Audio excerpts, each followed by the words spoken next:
자, 가보겠습니다. 37번 문제 들어가 볼 건데, 자, 지금부터 나갈 문제들이 조금 내용이 헤비합니다. 그러니까 천천히 잘 들으시고 반복하셔야 됩니다. 알겠죠? 자, 주제는 우리가 익히 보던 수능 소재야. 과학에 창의적 요소들이 있다 이 말이지. 과학이라고 하는 거는 객관적이어야 되고 뭔가 절대 불변의 논리를 다뤄야 되는 학문일 것 같아. 그러면 창의적이다라는 것과는 어떻게 보면 반대 범주에 있을 것 같지만 과학 안에서도 창의적인 요소들이 분명히 존재하고 그것을 배제하면 과학을 제대로 알 수 없다 이 말입니다. 자, 본문 안에서는 however를 가지고 통념과 반박으로 글이 이어지고 있는데 뭐 뻔하겠죠. 통념에서는 과학은 객관적인 거야 라고 얘기하겠지만 반박에서는 창의적인 요소들이 있는 거야 이렇게 흘러가겠죠. 자, 반박을 한 후에요. 과학에서 창의적인 요소들이 어떤 역할을 합니까? 1번, 2번으로 선생님이 나눠서 잡아줄 건데 이 부분의 내용이 조금 어렵게 다가올 수 있으니까 천천히 풀어볼 거고요. 나아가서 마지막 문장에는 한 번 더 과학의 창의적인 것이 중요하다라고 정리해주는 거구나 이렇게 생각하시면 됩니다. 자, 이대로 한번 첫 문장부터 가볼게요. 자, 과학의 창의적 요소가 중요하다. 37번에 첫 문장 가겠습니다. 자, where이라고 하는 건 뭐뭐 하는 경우에 어떤 경우에 이렇게 번역하면 되니까 과학적 연구에 관하여 볼 건데 이런 식으로 보면 돼요. 과학적 연구에 관하여서는요. 설명을 해주는 이야기가 있지 않습니까? 즉 과학에서 이 현상이 왜 일어났는지를 설명해 줄 텐데 그 설명은요. 예상됩니다. 어떨 거라고 우리가 기대를 하냐면요. 첫 번째 이럴 거라고 기대하고요. 두 번째 이럴 거라고 기대할 겁니다.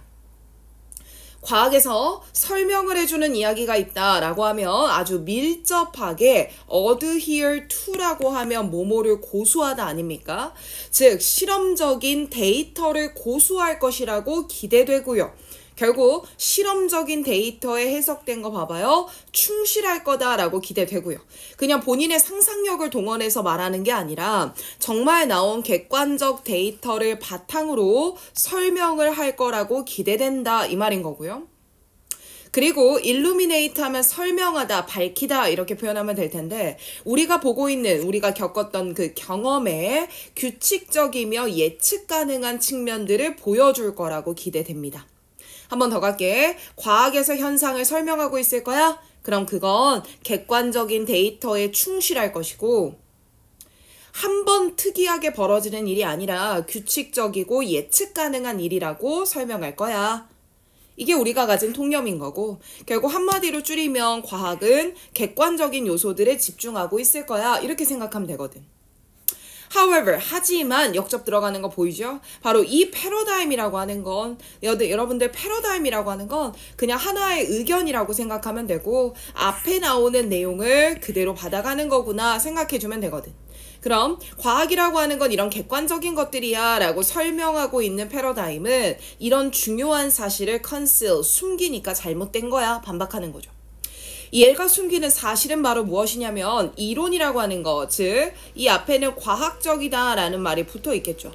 이 과학적 이론이라고 하는 건요 아주 뿌리 깊게 loaded with 무엇이 같이 있는 거냐면 창의적인 요소들이 있는 거예요. 그리고 이 창의적인 요소들이 결국 연구 프로젝트의 구성을 만들어낼 거고요. 즉 우리가 연구하는 프로젝트를 어떻게 구성할지를 영향을 미칠 거고요. 그러면서 증거들이 나왔을 때 그걸 해석하는 것도 영향을 미칠 거예요. 무엇이? 창의적인 요소들이 말입니다. 그럼 결국 위에 나오는 이 통념의 견해는요. 창의적 요소를 숨기고 있기 때문에 틀린 겁니다. 이런 말을 하는 건데 선생님 그러면 과학에서 창의성이 하는 역할이 뭘까요? 조금 더 뎁스 있게 들어가 보면 과학적 설명이라고 하는 건 not just입니다. 여러분들. not just는 뭐뭐뿐만은 아니다. 이 표현이죠. chronology of fact라는 표현이 나왔는데 사실들의 연대기와 관련된 것만은 아니에요. 이런 표현이거든. 그럼 사실의 연대기라고 하는 건 사실이 과거부터 지금까지 쌓여왔던 걸 설명할 거고 그럼 그건 결국 객관적 사실 말하는 거 아니야 얘들아? 그러니까 결국 과학적 설명이라고 하는 건 객관적 사실뿐만은 아니에요. 다시 말할게. 과학은 객관적 사실뿐만 아니라 플러스 알파가 있는 거고요. 그럼 당연히 그 플러스 알파는 크리에이티브 엘리먼트가 되겠죠. 어디 있었습니까? 욕이 제시가 됐었었죠. 바로 그 창의적인 요소들이 함께 묶여서 영향을 미치는 거고, 중요한 거, 이제 이 다음 문장에 나오는 they와 such라는 지시사들은 모두요, 객관적 사실을 받아주는 게 아니라 그 플러스 알파인 창의적인 요소들에 대한 이야기로 이어지는 거구나, 이렇게 생각하시는 게 좋습니다. 자, 선생님 그러면 그 창의적인 요소들은 일단 무슨 기능을 하냐면요, 잘 보세요. 체계적으로 골라진 데이터가 있겠죠. 그것에 대한 어떤 틀을 구축하는 겁니다. 그러니까 프레임워크라고 하는 거는 개념적 틀이다 라고 번역이 되는데, 얘들아 이런 게 무슨 말이냐면, 자 예를 들면 이런 연구를 한다고 생각해보자. 쌤이 요 예시를 좀 자주 드는데, 과학적으로 사람들이 처음에 마트에 들어가면 어느 쪽 방향으로 많이 움직일까요? 이런 과학 실험이 있다고 생각을 해볼게. 괜찮지? 그러면 그 실험에 필요한 데이터들은 뭐야? 그냥 가게의 어떤 주차장에 있는 CCTV의 영상들 이런 게 필요할까? 아니겠죠. 가게의 현관문을 비추고 있고 가게에 처음 있는 복도를 비추고 있는 이제 그런 CCTV들에 녹화된 데이터가 사람이 처음에 매장에 들어갔을 때 어느 쪽으로 갈까요?에 대해서 선택될 수 있는 데이터인 거잖아. 이런 말이야. 그러면 내가 설계한 과학적 실험에서 체계적으로 올바른 데이터, 적합한 데이터를 선택을 하겠죠. 그럼 그렇게 모여진 데이터들을 어떻게 개념지어서 설명할 것인가의 틀이 있어야 되는데, 그 개념적 틀을 말할 수 있는 게 바로 창의적 요소가 구성해준다 이 말이지. 그럼 선생님 여기서 이 개념적 틀이 필요한 이유는 뭡니까? 데이터만 보는 게 중요한 게 아니라 데이터는 해석을 해내야 되잖아 얘들아. 그래서 뒤에 보면 우리가 관찰을 했겠지. 사람들이 들어와서 어느 쪽으로 가는지의 데이터들로 관찰을 했을 것이고요. 그 관찰에 대해서 일관될 수 있으며, 중요한 거죠. 때마다 말이 달라지면 신뢰할 수 없잖아요. 일관적이면 유의미한 설명을 제공하기 위해서 우리가 수집한 데이터에 대해 설명을 할 수 있는 개념적 틀, 바로 이것을 구성하는 게 창의적 요소가 해주는 일이다 이 말인 거야. 그래서 얘들아 사실 생각해보면 과학 실험이라고 하는 건 얘들아 보통 첫 단계가 가설을 설계하는 작업을 하잖아. 물론 뭐 연역법, 귀납법에 따라 다르긴 하겠지만 과학 실험에서 가장 중요한 건 가설을 잡는 건데, 이 가설이라고 하는 건 아직 검증되지 않은 거기 때문에 바로 이런 게 사람의 무엇을 동원해 만들어내야 되겠어. 상상력으로부터 이 가설이 나오는 걸 거 아니야. 근데 이 상상력이라고 하는 건 얘들아 너무 이게 터무니없는 막 예를 들면 유니콘이 있을까요? 막 이런 상상력이 아니라 약간 이런 느낌을 보는데 해는 그럼 이렇게 떠서 이렇게 지는 거 아닐까? 뭐 예를 들면 그런 약간 일리 있는 상상력들, 그런 것들을 창의적 요소라고 말하는 거고, 가설을 세우는 것처럼 이렇게 필요하겠지. 그리고 그러한 컨스트럭션, 구성은 이렇게 표현하는데, 이 구성이라고 하는 건 창의적 요소가 구성해낸 개념적 틀, 이렇게 받아가면 제일 좋겠지.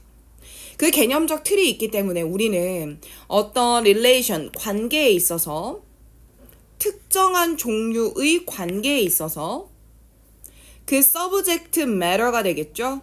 주제를 상상할 수 있게 되고요. 쌤 이때 주제라는 건 뭡니까? 지금 우리가 이렇게 보고 있는 데이터가 이런 것에 관한 거겠구나 라는 matter를 상상할 수 있게 하고요. 그러면서 그 개념적 틀, 즉 상상력이 만들어낸 개념적 틀들이 고취시키고 있는 스토리 라인이 있거든요. 그 스토리 라인은요, 상상력 이외의 그 어떤 방법들보다 경험한 특징들을 분석해내는데 효과적이라고 입증이 되더라고요. 여기까지인데, 요 마지막 문장 내가 한번 다시 봐볼게. 자, 선생님 가게 매장에 문이 있습니다. 사람들은 들어왔을 때 오른쪽, 정면, 왼쪽 어디로 제일 많이 갈까요? 라고 해서 CCTV에 녹화된 10만 건을 우리가 지금 분석 중인 거야. 자, 이게 데이터인 거죠. 그러면 이 데이터에 대해서 설명을 만들기 위해 창의적 요소가 필요하다라는 건데, 예를 들면 10만 건 중에 얘들아 80%의 사람들은 오른쪽으로 간 거고 20%의 사람들이 왼쪽으로 갔다라고 생각해 볼게. 정면으로 간 사람들은 몇 프로야? 0%가 되는 거잖아. 이런 상황일 때, 아, 사람들은 보통 어느 쪽으로 많이 가는 거구나. 오른쪽으로 많이 가는 거구나. 그러면 왜 사람들이 오른쪽으로 많이 가는 걸까에 대해서 이유를 또 상상해 보지 않겠어? 아, 왜 그러는 거냐면 사람들은 심리적으로 오른쪽에 있는 것들에 뭐 안정감을 느끼기 때문에 그런가 봐. 이렇게까지 생각하는 게 서브젝트 매러의 특정한 종류를 상상할 수 있게 한다 이런 말이야. 그리고 그들이 고취시킨 스토리 라인이라고 하는 건, 아, 사람들이 오른쪽으로 가는 경향은 뭐냐면 보통 오른손잡이가 많기 때문에 사람들은 오른쪽 손을 쓰는 것, 즉 오른쪽 방향으로 가는 거에 심리적 안정감을 느끼는 거구나. 이런 스토리 라인들이 생각나게 되는 거고, 바로 이런 것들이 우리가 쌓아온 데이터들을, 경험은 데이터죠. 데이터들을 제대로 분석하는데 그 어떤 방법보다 효과적이다라고 할 수 있어요. 이렇게 이어지는 거죠. 됐습니까? 자, 그러니 이렇게 과학에서는 창의적인 요소가 중요하구나. 그러니까 마지막 정리인데, 자, when 부분부터 여기까지는 쌤이 위에다 풀어놓긴 했는데 한번 직접 읽어볼게. 자, when, 그런데 어떨 때 우리가 이 과학적 상상력의 창의적인 기여도를 무시해버려? 외면해버려? 창의적인 걸 보지 않고 모델이나 해석적 설명을, 즉 과학적 모델이나 과학에서 해석하고 있는 것들을 그냥 직관적 사실로만 봐. 직관적 사실이라고 하는 건 상상력 제로, 100% 팩트라는 의미잖아.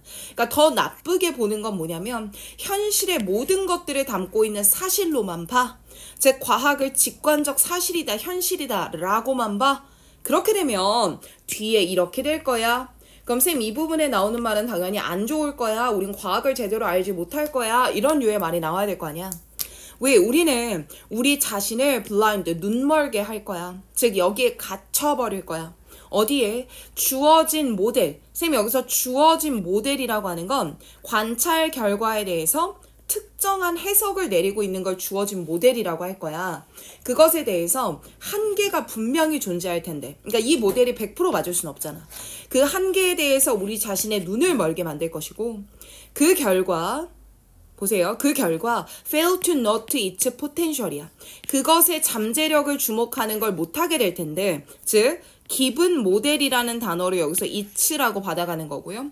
주어진 모델의 잠재력을 보지 못해 이 말이고, 이 잠재력은요 좋은 거라면 모르겠는데 얘가 그 상황을 잘못 볼 수 있는 잠재력이 있을 텐데, 즉 주어진 모델이 상황을 잘못 해석할 가능성이 있는데 그걸 못 보게 한다는 거지.